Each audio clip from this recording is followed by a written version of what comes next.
Naglabas na ng precautionary hold departure order ang Sandigan Bayan laban kina Senador Rodante Marcoleta, former Congressman Mike Defensor at dalawang negosyante.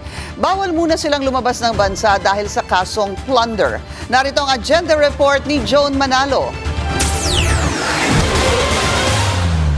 Humarap sa Sandigan Bayan 7th Division ngayong araw ang panel of investigators mula sa Office of the Ombudsman para sa ex parte hearing ng isinampang request para sa Precautionary Hold Departure Order o PHDO.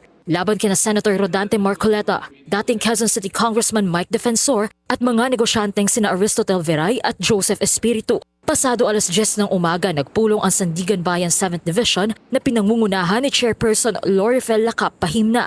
Ayon kay Maria Melinda Mananghaya Henson, Field Investigation Bureau Director ng Office of the Deputy Ombudsman for Luzon, flight risk at maaaring takasan ni Marcoleta ang mga pananagutang maaari nitong harapin. Ngayong pinaiimbestigahan na siya sa mga reklamong plunder, indirect bribery at paglabag sa Presidential Decree 46 o ang pagtanggap ng regalo bilang public officials. Ito anya ang naging pangunahing dahilan para hilingin sa Sandigan Bayan na patawan ng PHDO si Marcoleta na may kakayahang pampinansyal din anyang lumabas ng bansa. Iniimbestigahan ngayon ng Ombudsman si Marcoleta dahil sa umano'y pagtanggap nito ng 75 million pesos bilang campaign donation mula sa kanyang correspondence noong 2025 kung saan siya ay naupo pang congressman.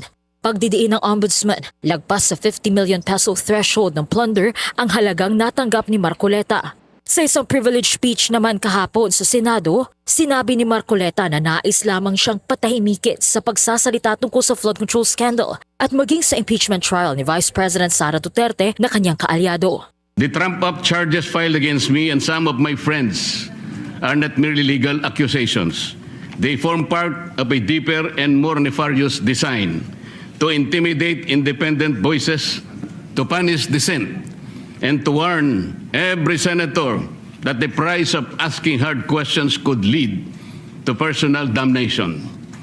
If the intention of these cases is to silence me, let me say this at the very beginning. It has failed. I will not be silenced. Si Ombudsman Jesus Crispin Rimulya naman, kumbinsidong may sapat na basihan ang investigasyon laban kay Marcoleta. Lahat ng ebidensya dito galing din sa kanya, sa sinasabi niya sa COMELEC, sa mga kanyang pag-amin. Hindi naman ito invento eh. Pati kayo, alam nyo yan, yung mga footages niyan, napanood nyo lahat yan sa Net25 at sa iba't iba pa mga istasyon, kung saan sinasabi niya nga na ginastos niya pa nga yung pera eh. Ginastos niya. Di ba? Inangkin niya, ginastos niya, at tila walang pag-aalinlangan sa kanyang gawain. Inatasan na rin ng Ombudsman si Marcoleta at iba pang respondents na magsumite ng kanilang counter affidavit bilang bahagi ng kanilang investigasyon. Para sa agenda, Joan Manalo, Billionaire News Channel. Mag-follow sa aming mga social media accounts at mag-subscribe sa aming YouTube channel para sa pinakahuli at eksklusibong mga balita.